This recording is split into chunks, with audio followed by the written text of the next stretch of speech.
Hello, my name is Heidi.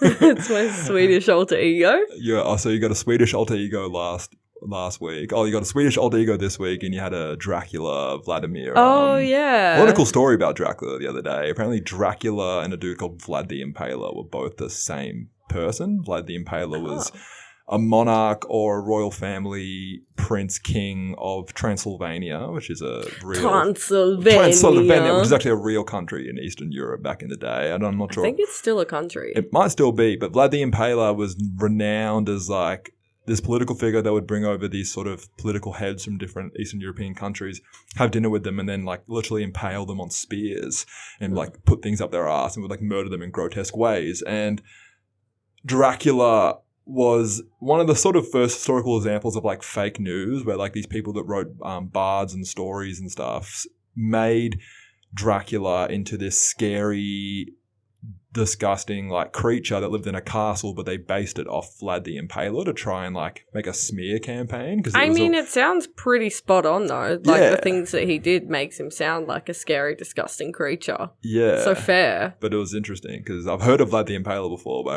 I was listening to a history podcast where people connect the dots, and they say they're actually pretty much the same person. One was just like a very successful smear campaign, so no one would trust Vlad the Impaler ever again. And I guess it kind of worked because now he's referred to as Vlad the Impaler. It's a horrible nickname to have throughout history. I think he did it to himself, honestly. Don't go impaling people and then getting surprised that people are giving you that name. I think that you can still visit the Dracula's castle in Transylvania. Where did the name Dracula come from, though? I can't remember where that name derived from, but I think it was just a name in a storybook that they attributed to Vlad the Impaler because they wanted to smear Vladimir, but not do it in a way where it's like it's directly him kind of thing. Like it was just more of like a folklore story they wanted to put out of this Dracula that lived in this castle in Transylvania, and people sort of based off that and the depictions in the story. Wow, not putting your phone on silent in the podcast. Answer it. I'm going to answer it. Wait. Tell them they're live on the pod. I got to edit all this out now. Goddamn. Hi, guys. It's just you and me now. Katie's decided to take a phone call on the pod. It might be important. It might be not. Whose drink bottle's better? Is it my one with the stickers? I'm just putting it on flight mode. What was that? You answered that and just hung straight up. Yeah, because it's a scam call. Damn. I know. I just usually just hang up. I don't say anything. I actually answered one the other day, and it was like, blah, blah, blah. You've missed some documentation. Press 1 for English. Press 2 for Chinese. Press 1. I decided to press 1 for English because I was just want to see if it got connected. And then it goes, and then it connects to someone who speaks Chinese to me anyway, even though I clicked 1 for English. Sorry, it's burped. I could have got burping on the podcast. Yeah. Anyway, I click 1, and this person picks up, and they go, "Chao ni ma sa vanga," and I just go, "Kill yourself," and then they just hang up. Wow, that's really mean. It's the scam calls are getting out of control. They are. I've been getting the exact same ones. So annoying. It's freaking me out. And they leave me voicemails and stuff too, like automated voicemails and stuff. It's my gosh. I'm kind of glad I'm not the only one, but a guy at work also said that he's been getting them as well. So I'm starting to feel like, is it dodgy? Yeah, no, it's always dodgy. And some of the scams... China's like they're driving around Australia, aren't they? What do you mean? There's like battleships and stuff. Yeah, we brought this up on the last episode, but I have failed to do any more research about it. I swear I've been I swear people have been saying China's in the South China Sea, China's doing this on the border of Australia for like the last 10 years. Yeah, well, they're always going to be on the border of Australia, but I think it's just been a little bit more dodgy at the moment. I don't know. That's just what I've heard on the grapevine. My dream is to blow up as a YouTuber and be one of those like state-sponsored influencers that China flies. Have you seen those? There's like a bunch of YouTubers that are literally sponsored, and they get these like, it's essentially a brand deal from the government, from the CCP, and they fly them out there and they give them a very curated, all expenses paid trip around like Shanghai and this and that. And these people who are like Western Americans, they're like white as fuck. They're from like Illinois, but they've just become like these figureheads talking about how China and the CCP is actually like really good, and like everyone's got it like wrong, and there's a lot of like racism out there, but they're just kind of like sponsored by the CCP, and they've kind of just sold their soul a little bit. That's weird. Yeah. Would you do that? Is that your goal? Depends. If I liked the country and enough to be a simp for it. Well, like, do you like China enough to be a simp for them? Not really. What if they paid you $1 million a year? Nah. Dude, $1 million a year? Are you serious? I feel like I'll do it. I'd hope to be one day to be a voice of integrity in the online content space. I feel like you can't do that if you just Okay, but what if you go over there and you actually do realise they're legit? I'd have to say, take me to Shenzhen and show me What's it's like an industrial province out in like rural China where a lot of like industrial stuff is like built, and that's where they have like the re-education camps for like the Uighur people. Do you know about the Uighur people? No. The Uighur people are like, because China is so close to like Russia, it's like quite close to that Mongolian side of the world. There is like a native population of people that are Chinese, but they're also Muslim. And like Russia, I've like even met like a Mongolian girl once at a festival, but she like spoke Russian, and I was like so tripped out. I'm like, wait, you're Asian, but you speak Russian? It's just like how in Russia there's like even though like in the main area there's a predominantly, I think it's like Christian values, but then you go sort of more outwards to like Dagestan, they're all like Islamic. There CCP doesn't like any religious doctrines and religious faith can be a source of like uprising. Like there was a thing called Falun Dafa that was a practice that happened over there, and they cracked down hard on any Falun Dafa practitioners because it's sort of, they only like Confucianism. Confucianism, I think that's how you say it. Confusing the masses? Nah, just kidding. A little bit though, because Confucianism is like very much about order and discipline and stuff like that. He was like a philosopher, right? Yeah, like that's where the whole saying Confucius says. I don't know if I'm saying it correctly, but basically the Uighur people are like from a Muslim background, and they don't like any religion. They don't really like people organizing if it's not behind state-sponsored, scriptures and messages. Confucius' main philosophies. So basically they rounded up a bunch of Uyghurs and they have them in these re-education camps where they'll come into your house, they'll kidnap you in the middle of the night, they'll take you out to essentially a concentration camp, but like they're not like, as far as we know, they're not killing them and gassing them. But there's a bit of forced labor. The kids get taken away, put in like these camps where they're sort of, their Islamic background, Uyghur background is sort of, educated out of them. Wait, what's this Uyghur thing again? Sorry? The Uyghurs are the Muslim minority of Chinese, like Muslim Why people. are they called Uyghur? Because that's just how it's spelt, but it's just like the English pronunciation of it. Interesting. The Uighur people, it's also, if we want to get real dystopian, the Uighur people will actually like help to build the sets for the live action movie Mulan, which was filmed in like parts of Shenzhen. Wow. Which is pretty fucked. But yeah, but there's lots of like... Oh, yeah, because it's like low-key forced labor. Yeah, pretty much. Which is like... And they were even like... I think they were even in the credits of the Disney movie. Did you ever watch that live-action Mulan movie? It fucking sucked. No. Why did it suck? There was no music for a start. There was no dancing, no singing. What? At all in a Mulan movie. And there was also like no... I can't remember that little dragon dude that sits on Mulan's shoulder. He wasn't even in it. Oh, no. It was that's real a shame. strange. It was real strange. Why? They need to stop making these live actions. They suck. They're doing a Lilo and Stitch one. Because they're trying to make it like too modern day. I know. And it's just keep it as the cartoons. And just make like original stories again. Like whatever. Yes, don't change the stories. Don't even get me started on Snow White. Yeah, and stop making like the Little Mermaid. Like I'm pretty sure the Little Mermaid, like she shouldn't be black. I don't care that she's black. Just don't make her a ranger. The Little Mermaid's not a ranger. Her hair is red. Yeah. The ranger did not work. I'm sorry. And also the colour scheme of that movie sucked. Yeah, it does. I swear they do it on purpose. They are, because fairy tales actually have like a really rich history for one, and two, lesson in them. All of those Grimm... What's his name? The original guy that wrote them? The Brothers Grimm. All of those fairy tales, they were actually really archetypal and quite spiritual as well. And now that they're changing the storylines, it's taking away that from that original teaching. It really pisses me off. And even who was the girl that played Snow White? She's like this Rachel Ziegler. Actor. Yeah, and she's like dissing the whole storyline of Snow White, that she's like this submissive. It's like, we're not doing that. We're flipping the script. It's like... It's a great story. I try to give her the benefit of the doubt, but videos I see of her, she does just kind of look like a punk. Like, she just looks just aggressive. and a brat. She looks like a brat. That's the vibe I get from her. I didn't recognize any movie that was in the Oscars recently. Not that I watched the Oscars, but usually like you would hear, oh, that movie got that Oscar, that deserves that. But like I remember just hearing the movies that got the awards, and I was like, I've never even heard of this movie. What movies did get the awards? Probably movies like Saltbush, like movies that make you gay, like probably. And a lot of them were just like apparently a lot of them intertwined. Like you kind of have to be sending a message now. You can't just make a good movie for the sake of making a good movie. It's sort of got to be about delivering some kind of social message, and they get up there and they give this sort of speech about Palestine and this and that and other stuff. But it's like you're like, just because you make movies, it doesn't mean you're a bastion of like ethics and Wicked social narrative. Did you watch Wicked? Of course I watched Wicked.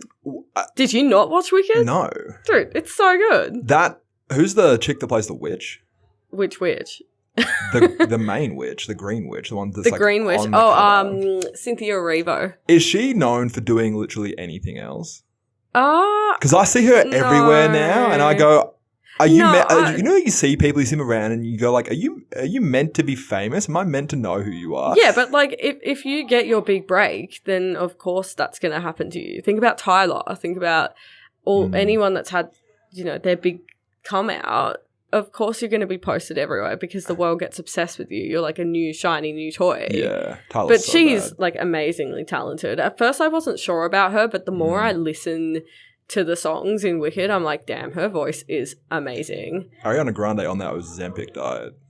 Oh, she's not looking... I'm worried about her. She's losing this is the thing with Ozempic. Ozempic, I'm still on the fence about it. I've heard a lot of podcasts about it, breaking it down from people in the biohacking community and people just in who are on it. And it's like, you need to sort of, if you're going to do Ozempic, from my understanding, you need to still do strength training with it on top, because you're going to be able to restrict your calories, which is the whole point of doing Ozempic. It gets rid of cravings, and in some cases it even stops cravings for other things like drugs and nicotine and alcohol and stuff, which is pretty cool. But if you're just starving yourself, you're going to lose weight, but not all weight is the same. There's fat and there's muscle. When people say, I want to lose weight, it means they want to lose fat. It's not starving yourself, though. It essentially is. It's not, because I have, someone very close to me that's on it. No, I wasn't going to say it on the podcast. I'm not going to out her like that. I'll edit that out. Edit it out. Beep it out. But yeah, anyway, so she's on it, and she has a condition where you can eat and your body will not tell you that you're not hungry anymore. So she constantly feels hungry no matter how much she eats. She could eat 10 McChicken burgers or whatever it is and still feel like she's starving. And that's a genetic thing. My dad has it. My grandpa had it. And she's now on not quite Ozempic. It's something slightly different, but basically the same. One of the other ones, yeah. And she doesn't feel... Yeah, that one. And she doesn't feel that anymore at all. Yeah. And it's like you just eat a fistful of food and you're completely full. Interesting. Do you ever just I guess it just it stops the cessation kind of feeling. But the thing is, when you're losing, as I said before, when you're losing weight, not all weight's equal. When people say they want to lose weight, they want to lose fat. But people get this thing called Ozempic face, because you're losing muscle mass in you're just restricting your calories. And it's if you're not supplementing that with strength training, you're just going to lose fat around your face and your neck. And I guess if you're obese, then it's probably not a big deal, because you have an excess of that weight everywhere. But normal people who are sort of getting on Ozempic just to tone up, they're losing muscle definition and body mass in places where it's super, super dangerous. Normal people shouldn't be getting on Ozempic. But they are. Probably more than fat people. That's horrendous. I can't believe any doctor is prescribing that, because that's a medication that's used for diabetes. Yeah, but then again, why are fat people on it? Because it's never been studied for obesity. I think it's never gone through long both things trials. Are bad, but it's worse for a normal sized person to get on it. Yeah, 100%. Because then you're gonna get really bad side effects. But I don't know, that might not be the case for Ariana Grande. She could be anorexic or maybe have a health issue or something like that. I think people are speculating, but there has to be something going on, dude. Yeah, no, I think Ozempic's hit the streets, cracked it in the 80s. Like everyone in Hollywood's just let's go. Yeah. And it's interesting, we've essentially sort of cured obesity. Do you ever with the popular, like I get Ozempic ads like on YouTube and Instagram. You know what they call it? They call it medically assisted weight loss. Whoa. That's what they call it. And it's like Pilot and all these like brands that sort of do like those online prescriptions. You can just go online and get a prescription. That's and it's scary. It is interesting though, because we have clinic, like we've essentially cured, obesity. The jury's still out on if overweight people who aren't diabetic should be on this. Like you might get, some people have taken Ozempic and get very, very sick as well. Like they'll have nausea and they'll throw up for it. And some people just can't, it doesn't interact well with their bodies. But it is interesting though, because we've cured obesity and there's still fat people walking around. Do you ever look at fat people and go what are you doing? Like we've cured your condition. Like, why are you still fat? I don't know. I didn't realize it was That's a crazy hot take. I didn't realize it was that easy to get those drugs, because like I had to it was at the jump start. through a bunch of hoops to get them. But I don't know. Like to me, how long has she been on it? Like a year. Yeah, so it would have been harder back then because it was in hot demand. Now they're just like pumping it. But out. I still think that you need to do exercise. Diet is a big one, and I think it's awesome that they found a solution to it. But if you're not exercise is really massive. Yeah. For losing weight and just having a healthy body. Like. Yeah. And I think that's where this whole like body dysmorphia comes in. Like, I wouldn't say I'm the most fit looking that I could be, but I know that I'm fit. Like I do karate twice a week. I surf. I go for runs occasionally. And you can look in the mirror and be like, I'm hot. Sweet. I'm not like toned, but I'm active and I'm healthy. But we've been fed this narrative that we have to have a flat stomach and we have to, everything has to be freaking skinny as and tight. And it's like, that doesn't have to be the case. Yeah. I'm pretty sure dudes like a little bit of squish. Nah.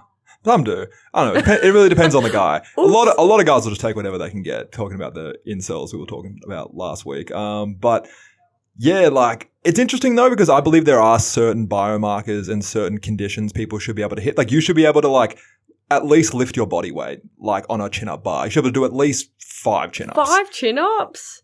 Because, like, what if you fall off the cliff? And you got to pull yourself back up. Yeah, I'm pretty sure the adrenaline's going to maybe, but it's like, there's like mild things like that, like the flat tummy aesthetic, toned this, not having love handles, but that's all like pretty vain, dumb aesthetic stuff. Those aren't markers of health, but like, you should be able to like run up a flight of stairs, like without, or at least walk up like a decent flight of stairs without being like out of breath. So you're saying as a dude, you don't like a bit of squish?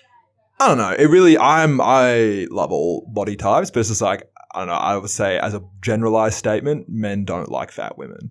No, I'm not saying fat, but I'm saying like you're not like a woman that's not completely stick thin. I don't know, it depends. Like if you could, I would, me being the person who can speak for all of the male race, I would say if you could give 2 women who are exactly the same aesthetically, personality-wise, and one had like a bit of squish and one had like a really like flat toned stomach, the dude would probably pick the flat toned stomach. But like, would he be able to have the same stomach? Probably not. Like, most men have that squish, I'd say, more than women.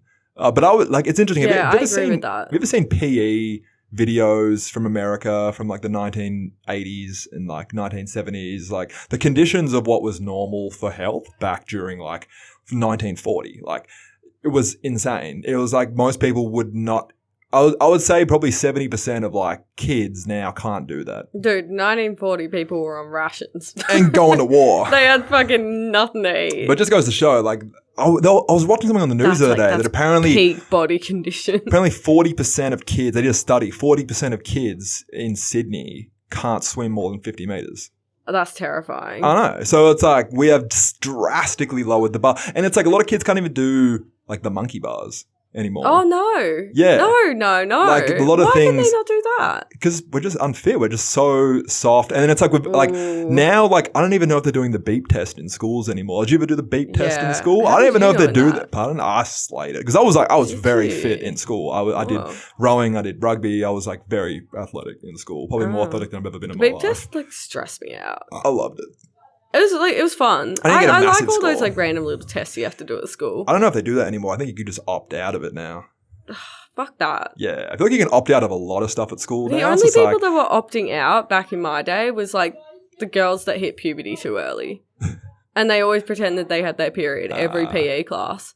The thing I saw people opt out the most at school was public speaking. Like if you had a public, like an oral presentation, that's when like I've got anxiety shit comes out. What do you think about that? Do you think that there should be an option to opt out of public speaking? No. I reckon public speaking is probably one of the best skills because everything in life is public speaking. Like working in sales is public speaking and, like motivating a group of friends is public speaking. Everything in life. But like I feel like public speaking is so like it's so important. Like talking, like leading a team at work is public speaking. Like so much of our lives in a leadership role or just in daily life revolves around this right now is public speaking in a way. Yeah. So it's a really good skill and it's like doesn't mean you have to go and be, a keynote speaker at like a Tony Robbins event. You don't have to be doing any of that. But it's a good skill that you should learn and put yourself out of your comfort zone. And if it brings you that much anxiety you're going to faint, then maybe that's a conversation the school needs to have with your parents and figure out like what's going on here.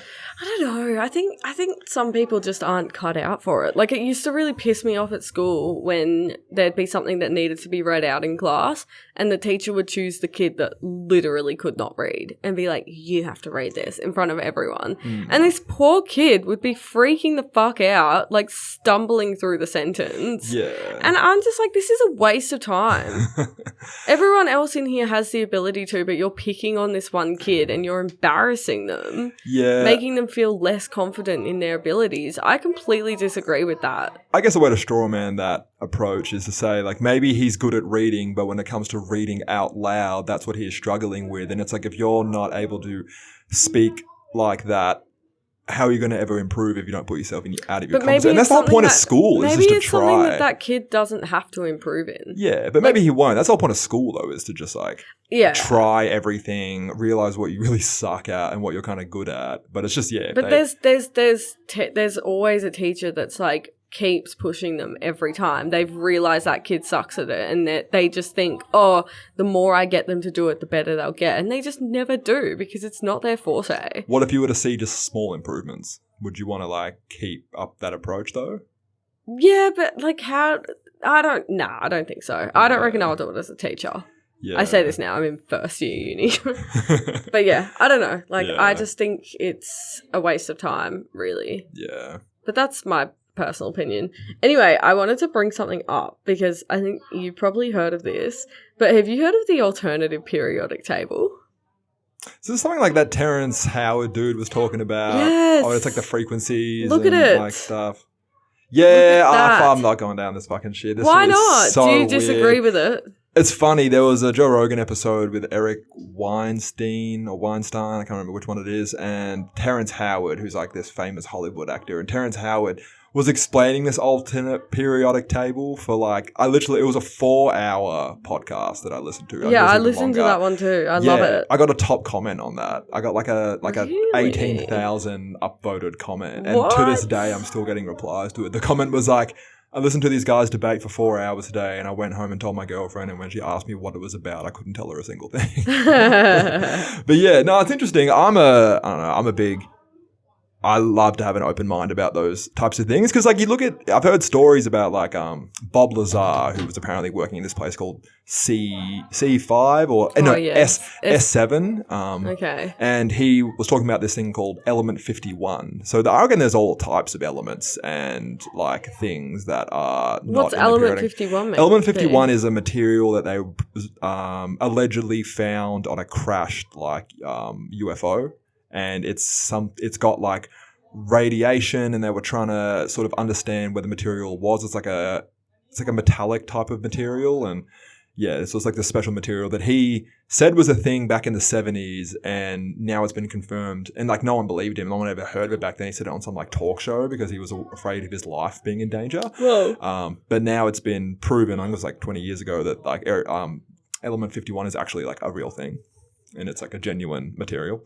True. But yeah, but let me read it out. What's your take on the just to explain to people, Terrence Howard is essentially saying that the periodic table. Oh, so this is straight from Terrence Howard. Well, this is like a Facebook post, but Basically, I'm just going to read it out. It's so much easier. Terrence Howard, the actor in the first Iron Man, said that the periodic table is wrong. It shouldn't be a grid, but circles as elements are organized in octaves and hertz. He believes this new periodic table provides a more accurate representation of the elements and their interactions. Terrence quit college, where he was studying chemical engineering, because he disagreed with his professor about the periodic table. Problem student. The table is usually shown as a rectangle, but Terrence believes that the elements actually follow a spiral pattern and are connected. He noticed that hydrogen, carbon, silicon, and cobalt showed the same color on a spectrometer, repeating in a pattern like musical notes across octaves. He wanted to redesign the table to match this idea, but later found out that someone named Walter Russell had already created a version of the table based on a similar curved pattern. Basically, he's saying that elements have both color and sound, and the sound can be measured. For example, hydrogen has a sound frequency of 40.5 hertz, and carbon has 81 hertz. Carbon's sound is double that of hydrogen, but they still share the same wave.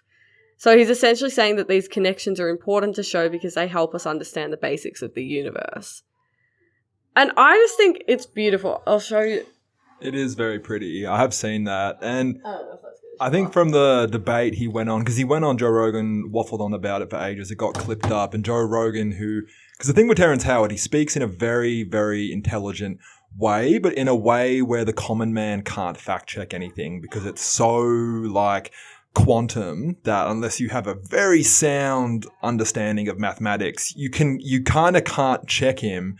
And you don't even know what if he's saying is correct or not correct. It's like some people that like doofs who are on too much acid and they're definitely smart, but you don't know if what they're talking about makes any sense, but you're not knowledgeable in whatever they're talking about to be able to check them. So Joe Rogan invited Eric Weinstein. I can't remember. I hate getting the two mixed because fucking one of them's a fucking... Harvey's the one that didn't kill himself. Yeah. So there's that. But this Eric guy, he's got like a PhD in mathematics from like MIT. He's an extremely smart guy. And he sat down with Terrence. And Terrence is the type of person who should have gone into that strong academic route in life, but grew up in the streets and grew up with like different people and was more of like a hood philosopher kind of thing. But his brain operates in that super smart realm. And how Eric was able to sort of break down to him how a lot of his equations in this periodic table, like the math wasn't really mathing, and he was able to explain it to a way that Terrence was like, oh, okay, that kind of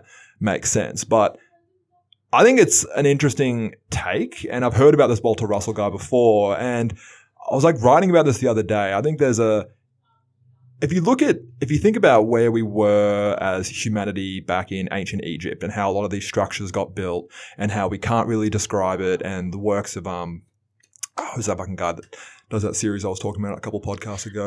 The Ancient Aliens guy? Yeah, the Ancient Aliens guy. What's his name? Why do I feel like his name's Terrence as well? No, his name's not Terrence. It's not. His name's not Terrence. But the guy that did Ancient Apocalypse. Oh, what is his name? His name is blanking on me at the moment. Not Bob.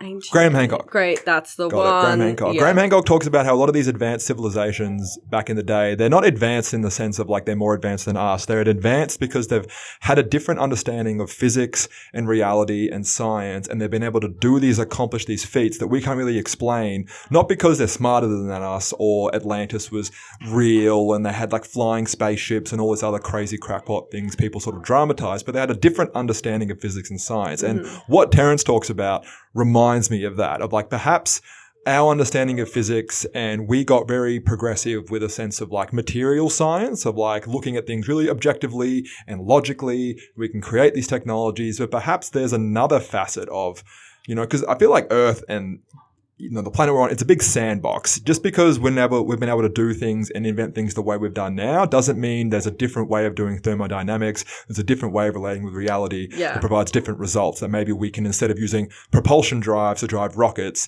if we used a different style of science and physics, we can make anti-gravity propulsion drives. People might think power UFOs. So this sort of understanding of like how the element table might be different could be an explanation of how maybe they used hertz and frequencies and sounds to interact with materials to build move the pyramids. To move objects and That's stuff what like I reckon that. they did. Yeah. I think they used sound and Yeah. water as well. Mm. That makes the most sense to me. Yeah. But when I was in the cult, they used to say that aliens would travel using vibration. Like they were the spaceship. They would like sing to make themselves / the spaceship move. Makes sense. Yeah. And Yeah. I mean, it does make sense. Like music and sound is so powerful. It's everything. Even in the Bible, like the first thing that 100%. happened was God said a word.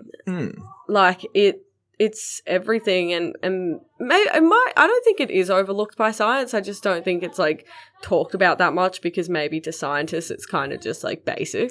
Yeah. But to people that are like ex-doofers like us, or even just doofers in general, like hippies and stuff, it's like, oh my gosh, vibration and frequency is everything. Yeah. Well, It's some like, of the most accomplished physicians and scientists end up having spiritual experiences quite later on in their life where they find these sort of inconsistencies in their work and they sort of have to believe in like some kind of intelligent design. So a lot of people think, oh, the more you go down science, you just become more of an atheist. But for a lot of people like Richard Feynman and a bunch of other like, you know, Nobel Prize winning physicists, it's actually the opposite effects. The more they go down science, the more they believe in intelligent design of some kind of unexplainable nature. Yeah. So it's interesting. It's so much more intelligent than any human or just coincidence could create. Yeah, and it's like the more you can explain, the more questions you end up having because it's the more you understand things. You're still left with all these like, what is dark matter? What is this? What is that? It's just like, there's just so much. It's like a constant quest that it's like infinity. You never really get to the answer. But yeah, it's interesting. I always like to say that science can explain the how, but religion / spirituality explains the why. Or answers the why. Yeah, and I think approaching those big questions, embodying like, you know, both a scientific curiosity but like a spiritual, you know, reverence is a very healthy way to approach it. Because otherwise you just get too dogmatic. You need that sense of curiosity and that sense of like belief to ask the big questions, to, you know, sort of carry it through you. Otherwise, like science itself becomes its own dogmatic religion. Yeah, well, it's like the amount of scientists and authors and mathematicians, amazing people that have done amazing things. The amount of inspiration they've gotten from their dreams, for example. Like, someone will just have a dream, wake up, and they'll fucking solve some crazy equation. Yeah. It's like, how do you explain that with science? Yeah. That's a message. Yeah. But I thought it was really cool, the space people that have they were stuck up in space for 9 months. They came back down to Earth. And are they back on Earth now? I think they're back on Earth now. That was a quick little mission. Yeah, it was. Pretty It was a cool. quick I guess turnaround. it's just to the space station. So yeah, it's not which like I'm like, why could to they the not just moon. like parachute down? Why can't we go to the fucking losers? moon? Do you reckon the moon landing was real? Yeah, I think the moon landing was real. I've had it explained to me that apparently there's just no reason to go. Like, all it is just craters and stuff. What do you mean? The flexing rights. Yeah, I mean, maybe they are going to the moon and they're just not telling us. What's the point of going to the space station? I feel like think, I don't know. I the feel moon's like a lot cooler. You can start building stuff out there. What would they build, though? Like, there's nothing to do on the moon. Statue of Trump. Yeah. Fuck yeah. There's like that option. But I don't know, like, Elon wants to make life interplanetary. Why don't you just build like bases on the moon? Like big geodesic I think domes. the moon's like quite close to us. Yeah, so it's just build base on the Earth. But like, what if Earth fucking blows up? I don't know. What? I guess how is Earth going to blow up? Asteroid in 2032. Oh yeah. Hey. Yeah, I don't know. I do believe in the moon landing. I went down a conspiracy theory train and I got off that train after like 2 years. Yeah. It's just like, why would they lie about that? To bankrupt the Soviet Union. How does that even work? Because there was a space race and this was like sort of right before or right during the Cold War, and basically it was a flex of, I guess, national superiority of who was going to be the first, you know, country to be on the moon, and basically they might have realized it wasn't possible, so they got like Stanley Kubrick in. This is sort of one of the conspiracy theories, and they faked it with cameras and they didn't really get to the moon. Or there's the second theory where they actually did go to the moon, but they fucked up the footage, so they had to had to have a backup just in case the cameras cut out, and then what you saw was a fake moon landing, but it actually did happen. And there's another third theory that I like, that they went to the moon, but what they saw was so confronting and so intense that they have never gone back, because apparently when they landed, there was just like a bunch of fucking alien crafts like watching them get out of the space shuttle. Scary. That's what Dr. Greer believes. But why do people believe that the footage from the moon isn't real? They believe it for a bunch of different reasons. There's like the flags got like it's moving, but there's no wind in space. The way people have just hyperanalyzed a bunch of it. Where the footprints are, the shadows facing the wrong direction. There's just a bunch of different reasons. And then like the statements from Buzz Aldrin and stuff when they come back are real weird. They've never gone back. There's the Van Allen radiation belt. People believe you can't even make it through that without dying. Like there's no thing that can even survive that level of heat. There's just a bunch of different like reasons. But I don't know. I have no idea if we've been to the moon at all. So how far even is the moon? I don't know. Isn't it like 3 days? Yeah, I don't imagine it's a massive... That's not that far. Yeah, I don't imagine it's a massive voyage. Would you go? It'd be cool, like, we're sort of, you know, you look at the conflicts we have right now just for, you know, someone like Israel to get a new geographical space. It'd be great to just have a new society, country somewhere, and there's clearly no space on Earth at all anymore. Everything's kind of... I reckon there's space. No, there's no space. What do you mean there's no space? Because, like... For a brand new country? Yeah, that's what... Plenty. That's what happened with Israel, and look what happened to that. No. Yeah, but that, like, yeah, true. Yeah, there's no space. Everyone's got their lines in the sand. No, but like, okay. Unless you carved out one in the Amazon. There is technically space. Where? Like the desert? Like, well, look at how big freaking Russia is. Yeah, but that's... Russia, China, they're huge. No one's going to give up their land, though. Yeah, so I'm saying there's technically, like, land. It's just, like, not available land. You just got to go in there and blow it up to get it. That's the only way to get it. No one's going to give it up. I think some of these countries should give a little bit of their land away. Yeah, Russia's got heaps. But then again, like I don't even know if the map we get is like as accurate. Have you seen all these like different versions of the maps? What is this conspiracy theory there's different conspiracy theories about how like the map we see of like the Earth is sort of a biased version of like how big the geography actually is. And a lot of the countries aren't. I don't know. It's just like a lot of the Western countries are like done bigger. All the cartographers who originally like wrote the maps sort of enlarged certain countries and bodies of water, and it's not the most... I feel like that would be so easy to prove, though. Yeah, maybe I'm talking shit. Like you could literally just like fly to Russia, drive from one end to the other, and be like, "Oh, is this the same distance?" Yeah. No, it's not. Yeah. And then they'd be caught it. There's probably someone that's already done it. Cool little moon society would be cool. Put raves up there, hang out there. It'd be it'd be like a human society. It's like you go there, there is no, you know, it's the first place where it's essentially like the most multicultural place ever. There is no native population. There is no culture there before us. It's like we are just humanity. Yes, there's like maybe you have like Chinatown and Australia Town and like that, all that. Oh my god! But it's essentially your own melting pot of humanity. Do you know That's what kind this of is a vibe. making me think of? You know what? It's a Mr. Beast YouTube video. Like he does like an experiment of like how quickly does this get fucked up. That'd be pretty funny. I could see him doing that. I actually He's got the money for it. Dude, I listened to his podcast on Joe Rogan. He's got I had no... we've spoken about him a few times now. Yeah. But I had no idea like how obsessed with YouTube he loves it. And he's been obsessed with it for forever. He's still... That's his thing. Like, he does not stop talking about it. It's incredible. And it's weird because when he was younger, he thought he was like mute and he like didn't talk to anyone until he met people that were into his passion, and now he's got like heaps of friends and all of that, which is just interesting. It just goes to show... He's definitely autistic. He's got a little bit of autism, but I feel like he's quite a functional autistic though. Like he's got a bit of charisma and like swag about him, even though he's a bit of a nerd. Yeah. As much as Mr. Beast can have, but... People hate him on the internet. Why do they hate him? I think people just hate like successful people. Yeah, and he does so much like philanthropy as well. He like, really does. And I build love those the way he wells and describes stuff. it. He's like, oh yeah, I just do it because it's fun. Yeah. And that's Makes genuinely why he does it, because he thinks it's fun, not for any like spiritual reason or anything like that. It's just like entertaining for him. I just think that's so funny. Yeah. But yeah, it kind of... when you get to that upper echelon, people will just hate on you for whatever reason. Yeah. It makes me like annoyed at tall poppy syndrome in Australia. What's that again? Tall poppy syndrome is where like you can't have a poppy that grows too tall. The other poppies will cut you down. And Australia's like rife with that. Like you can't have someone that's too successful. Yeah. Otherwise you'll just be cut down to be like everyone else. I was thinking that the other day. I'm like, where did that even come from?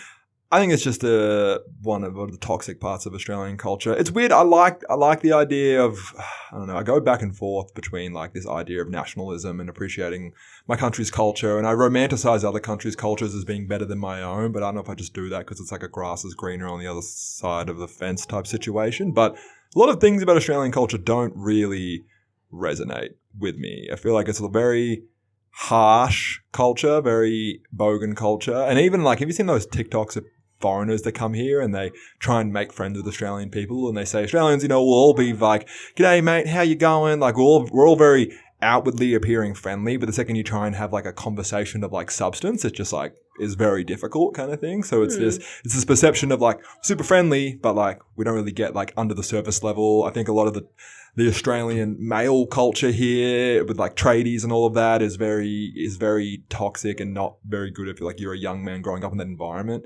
But I don't know. I don't know where that comes from. The one thing I like about Australian history and culture is the Eureka Stockade, and it's like sort of been co-opted now with people getting the whole Eureka Stockade idea was amazing when that happened in like Ballarat during the gold rush, and it was a bunch of people went out there to this desert land to mine gold, and they went out there and they did it all by themselves. There was no government infrastructure, there was no subsidizing, but they're mining gold, and the government's coming saying, oh, you got to give us some.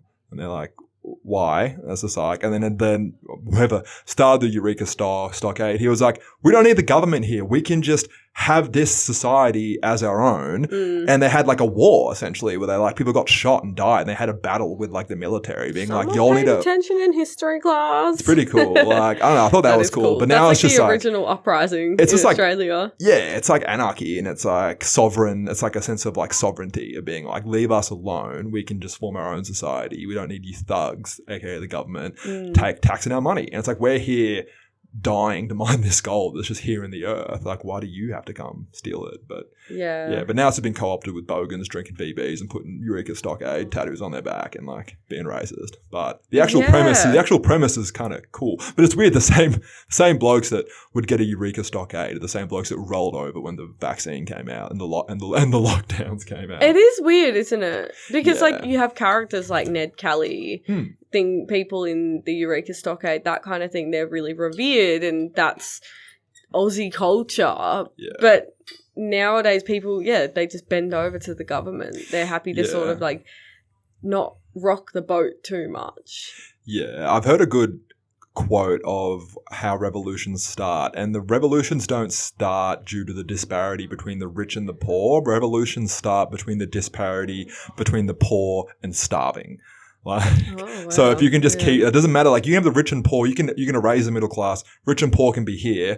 Nothing really happens. But the second the poor are like dying and starving, that's when you'll see like actual revolution. So if they can just keep us in that limbo zone, no one's really going to revolt. Dude, it's so interesting that you say that, because I was literally thinking about Marie Antoinette today, and she was I think the last monarch of France. And she was well known for saying, let them eat cake. Oh, yeah. And they basically, the royal family at the time, took all the people's taxes, kept raising the taxes, and all that tax money, instead of going back into society, it went into them having these lavish parties and eating cake and just living this flamboyant life, where the people on the streets were like literally starving, and they ended up revolting like the French do so well, and they got her and they chopped her head off. So with the off with your head thing off comes with from? your head, Off yeah, with that her was head. Marie Antoinette, yeah. Get got. And the French are amazing at revolution and activism, that kind of stuff. Like, they will fight for their rights. And I don't know if that was the first time that happened, but that was definitely like a significant time. Yeah. And they still do it to this day. They get what they bloody well want. Yeah, well, it's the whole yellow vest protest. You remember those? No. So in France, everyone's required to have a high-vis vest in their car in case their car breaks down on the side of the road in the dark. And they're like, if they're out there fixing the tire, they're going to put their, it's like their little high-vis vest on so they're seen. So it's like a way of signaling like they're in an emergency kind of thing. But Macron, or whoever was before Macron, was trying to lower the pension as well. I think it was mostly to do with the pension, but it was also, there was like a new tax on petroleum, so gas prices raised. And when that happened, there was just like massive protests that led to like weeks and weeks of rioting, and everyone put on their yellow vests. Everyone put on their high-vis vests. And there's still these videos you can see of like under the Eiffel Tower, there's just like tear gas, SWAT teams, riots, things on fire. And it went on for weeks and weeks and weeks and weeks. And there was secret military police going around. They dress in plain clothes and they search everyone. And if you've got any like, like any protest stuff on you, they just like take you off and like beat you up and arrest you and stuff like that. But yeah, France have a long history of resistance and rebellion, which is cool. Which I think fun fact, do you know why Melbourne doesn't, I know we have Fed Square, but we don't really have like an official town square. A lot of European cities and like places even in Europe, even in England, they have these parks that are central in the city, or these squares that are central in the city. It's common over like there. Hyde Park in England. Exactly, Hyde Park. The reason we never got that in Melbourne, because it was deliberately designed to not have that, because they realized over, the hundreds of years of England that having those is the birthplace of civil unrest. Oh, wow. So Melbourne was deliberately designed to not have its own town square or central spot, so people didn't have a place to organize. So it's like too hard for people to meet up. Because even when we do have protests, it's not really like they have to shut down the street area when they have the fucking climate change rallies and all of that. But yeah, no one really rallies at Fed Square, and it's like it's too hard, and it's like even designed to have these like blocks and it's like the stairs and all of that. Smart. So yeah, it's an interesting thing. So we've never really had a long culture. I have this like bit where I want to like introduce it into like a future comedy career, where I say it's annoying that Australia's never really had any uprisings or like riots, unless it was like bashing Lebanese people at the beach, which was like the whole Cronulla riots in like 2004, I think. What the hell? Did you ever remember that? No, why were they bashing them? So there was like just a lot of anti-Lebanese sentiment. There was the whole like, we grew here, you flew here fucking generation, where like people hated wogs, they hated Middle Eastern people coming. And Eastern people built this country. Yeah, I know. Lebanese are the nicest people ever, but there was this incident where I think some Lebanese people, I don't even know if this even happened or if it was just a rumor that went around, where a bunch of Lebanese people bashed a lifeguard on Cronulla Beach in Sydney, and these people got all annoyed about it, and a mob just of 10 people turned to 20 people, turned to 60 people who were pissed off, and then they got this Chinese whispers spread, and they found out that a gang of Lebos were like coming on the train. So this like group of like 60 people went to like this train station in Cronulla, hopped on the train and just started bashing like brown people who looked slightly Lebanese. And this whole mob, like, cause like mob mentality gets a bit crazy. Like if there's enough people get together, the vibe and the energy shifts. So you end up with like the BLM riots and like the London riots. Like it just sort of turns and it just becomes chaos and mania. That's sort of what happened in Cronulla. And even this like police sergeant, he had to go on the train like by himself and just start bashing this like mob of people because they were going to kill this random person on the train for no reason. It was just complete hate crimes. And then the riots just went out of control, and like the mob was like bottling police officers, and there's all these like old school videos of it, and they were just going to these like Lebanese communities and like throwing bricks through people's windows and stuff like that. And it went on for like 2 days. That's full on. And that's like the only real like right, we had like less of a response to like a year and a half of lockdowns than we did. Literally, people just though. hating Lebanese people. Don't so fucking touch the lifeguards. They are sacred don't touch in Australia. our fucking lifeguards. Like they're the backbone of our culture. But yeah, it is unfortunate. But then you look at other countries, and even in like there's riots in Romania at the moment. They're burning down like buildings and stuff like that. Oh, that's the thing that's happening. I saw that. No, I'm thinking Bosnia. There's stuff going on in Bosnia. Europe. What's the Romania one? It's just essentially there's like a no one wants. There's this far right politician wanting to run for Prime Minister of Romania, and the government just sort of like didn't allow people to vote, even though he wanted to win. So it's just like, imagine they were just like, someone wanted to run for Australia and the government was like, you know what, we're just not going to have an election. Jeez, that's essentially what happened. Oh, that's really dodgy. Yeah. Fair enough. If that happened here, that's not okay. Yeah, but no one would really do anything here. Yeah, I mean, like, yeah, that's true. Yeah. But still, it's the principle of it. Yeah. I don't know, I was always in a belief that if something like COVID happened, people sort of towards the end started standing up, but it just took so long, and we don't have this culture. Europe's got a rich culture of it. Even UK's got a culture of it, but have you seen what they're doing in the UK? They're cracking down so hard on protesters. I read a story of someone that there's a lot of like anti-Islamic sentiment there, and there's been cases of migrants and just people that look like migrants who have run into like a Taylor Swift dance party and stabbed like 7 kids to death or something, which is just insane. There's a lot of just like it's a very dense population. It's a cultural melting pot. There's a lot of like culture war going on there, and as a result of some stabbings and some grooming gangs, they call them, there's this like very, fucking racist sort of Islamic people cultures versus like white English people. And to stop and sort of try and curb the riots, there has been a couple people who have gone on Facebook and said, we should burn the mosques down, and which is fucked. You can't incite terrorism. And they get pulled up by the police. The police come to their house and they arrest them based off social media posts, which is, I think that's like, you definitely shouldn't be encouraging terrorism against innocent people and mosques. That's fucked. You should be held to the full extent of the law for doing that. But there has been some cases of some people just sort of saying we shouldn't be allowing these people that come to our country that hate our culture getting like 2 years in prison. Whoa. For just these sort of comments. And there's been these trucks like driving around London with like facial recognition cameras, and they're like cops, and if you try and hide your face, they'll like come up and like confront you about it. And it's getting really hectic over there they made amendments to the privacy laws where it's like you can now just get thrown in prison for making a Facebook comment or an Instagram comment. That's just ridiculous. Yeah.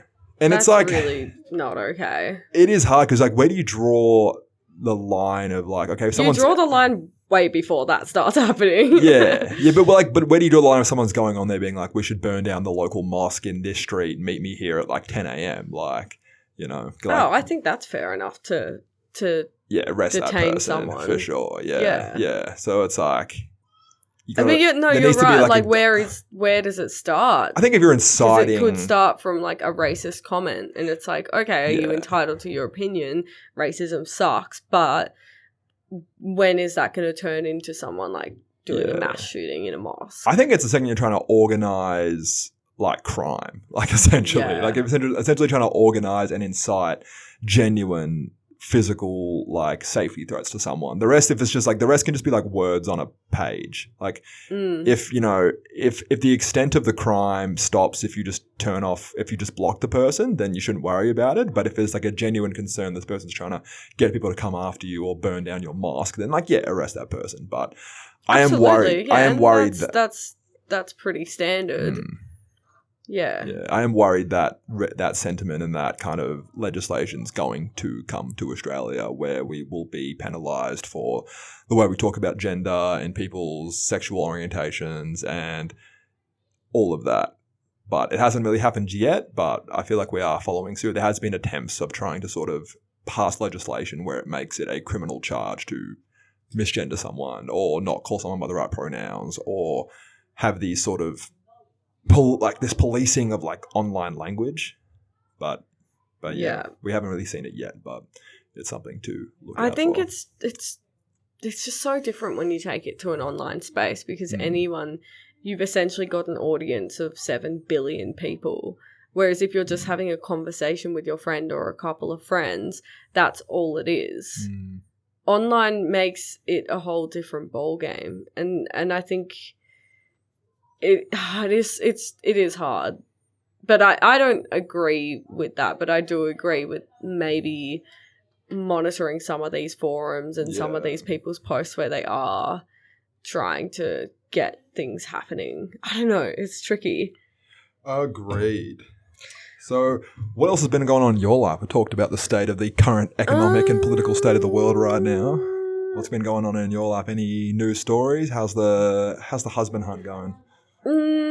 There's not really much happening in that department. It's still just kind of like plodding along. I deleted Hinge, which I'm happy about. Nice. And I've just sort of been cruising. Cool. What about you? Yeah, I've been cruising. Nothing really different. I went out with, I've been really enjoying these things called High Rocks workouts. There's like a new fitness trend, which I love all the fitness trends that kind of pop up here and there. They're just a fun way to break up what you're doing. But High Rocks is spelled HYROX. It's like a competition they have in Melbourne. They got one in Brisbane and Thailand and all around the world too. And it's like you essentially do 8 sections of running, and in between, like you'll do like a 1K run, either on one of those treadmills where you have to power the treadmill by running. It's not like electronically powered. It's like a little hamster wheel type thing. Or that's like around a circle track, and you'll do like a 1K run, and then you'll have to go to a rowing machine and do a 1,000 meter row, and then you do a 1K run again, and then you go to like a kettlebell, and you got to swing the kettlebell like 30 times. You do a 1K run, and it's pretty much like 8 sections of running with 8 strength and cardio stations in between, and it's like a race essentially of like who can finish first. So every Saturday, me and Peaches, we do our own sort of High Rocks routine at our gym. We'll do like farmers carries and rowing machines and the assault bike. And by the end, it takes about 45 minutes to an hour to complete it. And we try and you sort of only have a break like when you like literally can't go anymore. You have to just like take like 20 seconds to catch a breath.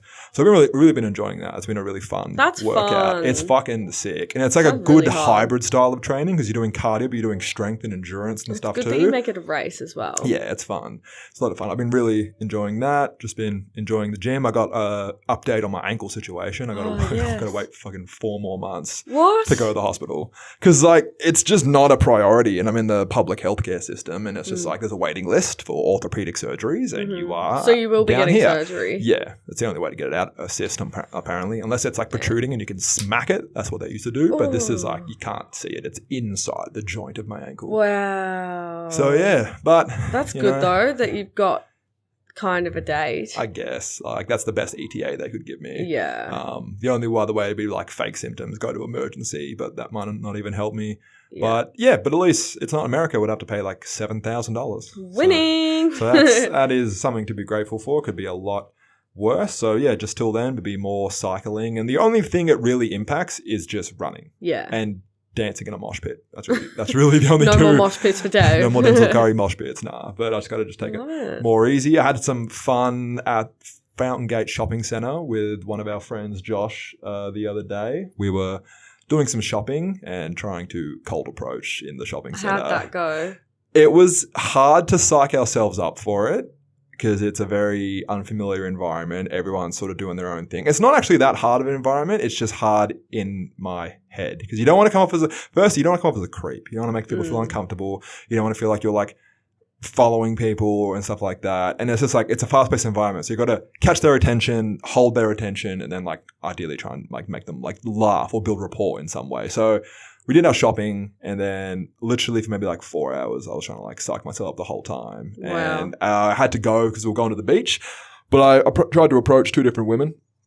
I finally grew some fucking balls and tried, and I approached like one really gorgeous Korean girl coming out of Cotton On, and she was sort of walking this way, and like approached, and I just like fumbled it and got like faded pretty hard. What happened? I sort of went up and I was like, hey there. She's like, hi. I'm like, oh, I really like your outfit. And she's like, oh, thanks. And she was wearing like a sick outfit. It was like really dope. Like just like pastel colors. And she was sort of walking in the direction, and like there's a certain limit of like how much I can walk with someone trying to start a conversation before it feels like I'm following them. Yeah. So it was like, I don't know, like I don't really have a limit, but I would say like 15 steps is like the max kind of thing. Fair. So, and I was just like, she's like, oh yeah, thanks. And the way she was engaging with it, she wasn't like slowing down. She wasn't really like that thrilled to have the conversation. And I said, oh, what's your name? I think her name was like Conby or something. And then I sort of just got the vibe she wasn't in the conversation. I just like stopped walking and she kept walking. And I'm like, all right, no worries, have a good day. And that was that was that. And I was like, oh, my ego. So there was that. And that was fine. And then there was another time I was walking to my car, and then there was a girl walking past me, and she sort of like had her head to the ground, and she was walking, and I just sort of like tried the same approach. I like went up and was like, hey there, I like your outfit. And she was just like, thanks. And just like, walk straight past me. And I was like, and also like, there's nothing wrong with that. Like, they owe me nothing. I don't think they're rude. Some people don't want to be approached. You never know what kind of day they're having, or they're just not interested. And, you know, I'm not really like going, oh, what a bitch, because they're not a bitch. They're not anything. It's just like, I approached, they weren't interested. That's the end of the interaction. So I could overanalyze it a million different ways, but it's just like, I'm in a public place. I approached someone I thought was good looking, try to start a conversation. They weren't interested, and I just like left respectfully. And that's what I need to tell myself when I'm lying in bed at night, overthinking the situation, going, "Oh, am I going to get me too'd?" Like, so that was interesting. But I had a success story. Okay. So the next night, me and my girlfriend were at a restaurant having dinner on the Sunday night, and we met this really nice, really sweet waiter. I won't mention her name. And she was just like really nice, and she was like vibing our conversations. And me and my girlfriend have spoken multiple times on how we want to be able to, as a polyamorous couple, approach people we think are attractive with the intention to riz them, but also just like approach people we think are interesting people to be friends with them, because we want to travel. We want to be able to be that couple that can make friends with anyone, whether it's for networking, for job opportunities, making new circles of friends and groups, or finding a person who's into a couple that wants to like be rizzed essentially. And this girl was just great. We were talking about how the restaurant I was at, I used to be a chef at like 7 years ago, and the conversation was just great, super friendly. And it's just interesting. There's some people you go up and you approach and you'll strike a conversation with that are just so much more open to having a conversation. And there's some people who just don't want to give you the time of day. And that's why it's good to just keep trying, because you'll find those people who are just really down for a conversation. And she was really down, and we just had mad conversations. And she even said, oh, you guys have been like the highlight of my night. I really like talking to you guys. You're very like sweet. Oh, that's and good. Yeah, it was really nice. And she was like, she's studying sustainable industrial design. So she's like getting an internship with some company called Farm Wall that make like these microgreen things they put in like offices. Cool. And like I thought that was cool. I was telling her about like my job, which is sort of in a similar industry, and I was telling her about a documentary that she should watch. And she was sort of like coming back and forth. And then I was like to my girlfriend, I'm like, should we try go to Instagram? She's like, yeah, that'd be like awesome. She's like really cool. So I just said, I was telling her about a documentary I think she'd like it's like a documentary about Earthships by Michael Reynolds. It's called Garbage Warrior. And I just said, if you want to see a documentary, I can send it to you. And she's like, oh yeah, I'd love that. So I'm like, oh, can I have your Instagram? Gave her my phone. She put it in her Instagram. She followed us, and now we're like chatting, and it's like pretty dope. So good. And she's like so fucking hot. Show me. I want to see. She's so fucking cute. Where was this? This was in Morty Alec. Oh, nice. Yeah. Is she a local? Yeah, she's from Mentone. How old is she? I'd guess she's like 23, 24. True. So that was nice. And it wasn't weird at all. It was like just genuinely like a very good couples riz. Couples riz. So what's the end goal with this? That's it there. End goal with this is just to like pretty much just like wherever it kind of goes, really. It's important not to put expectations on things like that. But it's just like, ideally, when we move house and we have a cooler house for like entertaining guests, we'd invite them over to come to like a house party, or they have friends, and even before we went out for dinner on the Saturday night, the night for drinking that you didn't come out to, we were all on the beach playing like volleyball, and we met like 10. That's fun. We met like 10 people playing volleyball. I know. I was sad I missed it. It was funny. She's like freaking stunning. I know. She's done heaps of traveling. She's like a Barbie. Like. Jeez. Literally, like, and her vibe was so nice. Real. She was just like very engaged in the conversation. It was really nice and just very sweet. Yeah, she's only 23. Oh my gosh. I think she's 23. That's my guess. Wow. Wait, I think I know that chick. Do I? That'd be crazy. But no, I but don't. yeah, but I don't know. If I could choose where the interaction would go, it would be like to, be adopted by me and my girlfriend and have great, fun polyamorous times. But, threesomes. Yeah, pretty much.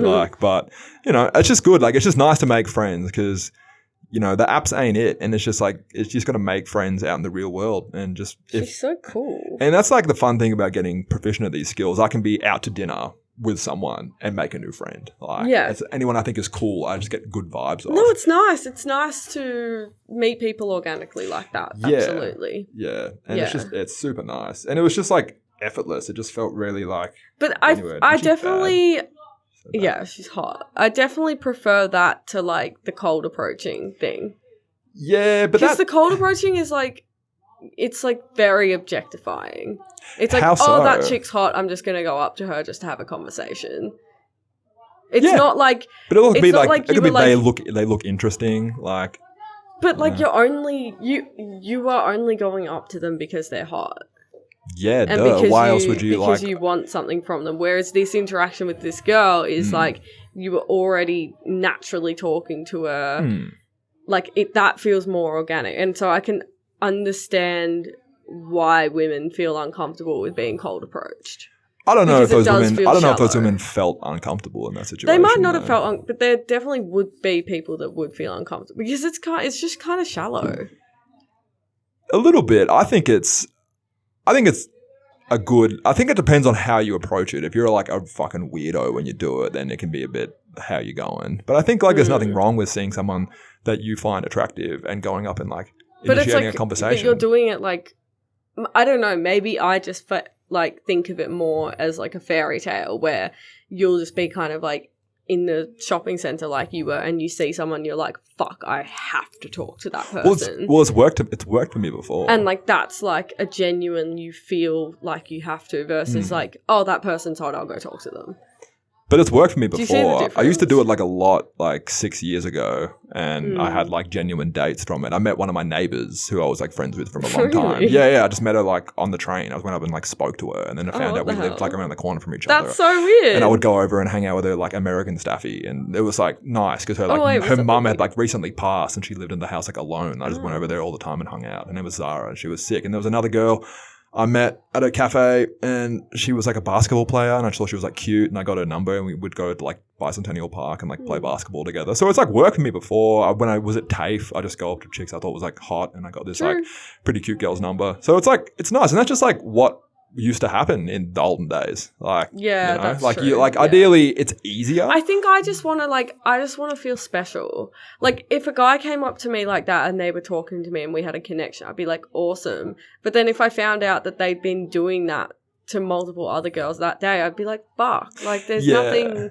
special about me. What if like, I don't know, I feel like definitely going and just like practicing it for the sake of practicing it isn't the best, but it's like that's my only way of like trying to learn the skills kind of thing. And ideally, because I can't, if you just do that with everyone, like I don't have the time to like, even if like I went up to 5 girls and they all gave me their number and they all wanted to hang out, I physically wouldn't be able to have the time to do that kind of thing. So this was more even just like me practicing the skill sets in that shopping center. So when I'm out and about, if there's a chick, because there are certain girls I see very rarely where I go, holy shit, like that is just the energy, the vibe, the way they carry themselves. I don't even have to hear what they sound like. There's just like an aura that they emit where I'm just like infatuated by them. And how do you describe that aura? I can't describe it. It's a feeling. Oh. Like, yeah. So, but it's like in moments like that, I'm too anxious and nervous and overthinking to approach them and say anything. So I'm trying to get better at that for those moments. And even if like these both girls were like down, I don't even know if I would have had like, like would have followed up kind of thing. But it's like, it's a way of just building repetition and just like practicing. There really isn't any other way to practice that either. Literally. And it's just like, it's just a way of getting better. It's like it's like getting thrown in the deep end, essentially. But yeah, I can understand how it is a bit objectifying a little bit, and it is a bit like you're just trying to be like a womanizer kind of thing, and you're just like shooting your shot 100 times hoping it lands. It's kind of desperate, but I'm hopefully not going to be doing that. Yeah. And, like, Yeah. you do you, fam. Yeah. At the end of the day, like, if they're down with it, and I feel like if you didn't find out that the guy did it all the time, because if a girl asked me, do you do this regularly? I'd be like, fuck no. Like, you're so special. Like, it would make you feel you're super so special. Just, like, don't listen to my podcast. I can guarantee you if a girl approached me like that and was like, wow, you're, like, very handsome, I'd be like, Firstly, I'd be like, is this a prank show? Like, where's the cameras? And if there wasn't any cameras, I'd be like, oh my God, like, I'm him. Like, it'd be like, that's like. I've definitely done it before. Yeah, you've done it. Yeah. You've slid in a guy. Not often, but like, yeah, if someone's good looking, I'll tell them. Yeah, hell yeah. If I'm into it. Yeah. Yeah, and it's a whole. Because it's a nice thing that people feel good about it. 100%. For sure. Yeah. I said some nice compliments to a person in the shopping centre where I was working the other day. I just like went up to her and I saw her once before and I'm like, she's really cute. I should say something. Pussied out. But I saw her again later on. And I just went up and I just said, hey, like, I really like your hair color. It's really nice. And she goes, oh my God, thank you. She had like, sort of like orangey kind of like red hair. And I was like, oh, is that your natural hair color? And she's like, oh no, like my natural hair color will be like more like yours. And I just said, oh, well, that hair color like looks very natural on you. It looks very nice. And she's like, thank you. I go, no worries. Hope you have a great day. And I just kept walking. That's wholesome. So I do shit like that where I'm just like, bit of positivity here, bit of compliments there, bit of this, bit of that. You are that guy. Well, that's just like a nice aura to put out. And I've had like an old lady approach me and my girlfriend in the middle of like a Woolworths and go, excuse me, I just wanted to say you two look like a great couple. Oh. And like me and my girlfriend have just not shut up about that for the whole rest of the day. It's just put like such a smile on our face that some random stranger saw us like, you know, holding hands and like, you know, just being cute and had, you know, the audacity to say that to us, and it was just really nice. That's really sweet. So if I can do that for other people, it'd be nice. Compliments are free. Give them out, everyone. Yeah. All right. Well, with that, I gotta go cook dinner for my mama. But thank you so much for listening, everyone. Thank you for listening to a fun app. Episode 7. Yep. Drink water. Drink water, everyone.